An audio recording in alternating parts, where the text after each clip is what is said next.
করি। প্রথমে সবকিছু রেডি করে নিয়েছি। চুলা অন করে প্রথমে তেলটা ঢেলে নিব।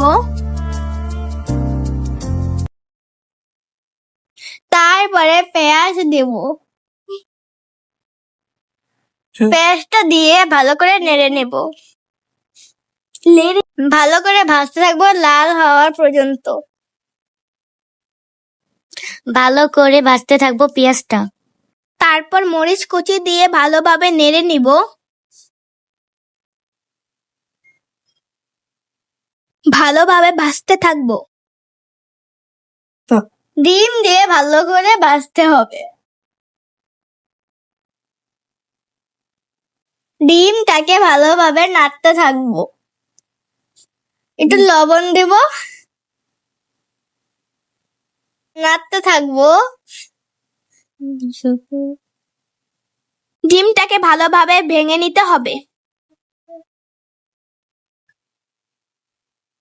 অল্প কিছু পানি দিতে হবে।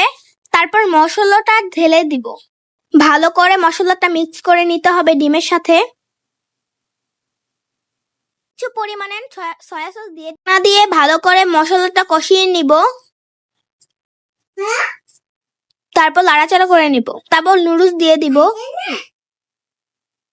নুডলসের পরে পর্যাপ্ত পরিমাণ পানি দিয়ে দিব। গুলোকে নেড়ে পানির ভিতরে ডুবিয়ে দিব।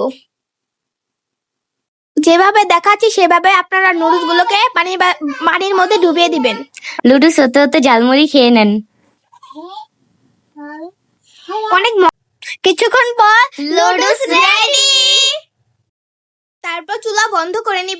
লুডুসের জন্য বসে আছে। লুডুস রেডি, আমরা এখন খাচ্ছি মজা করে। লুডুস শেষে আমরা লুচি করছি।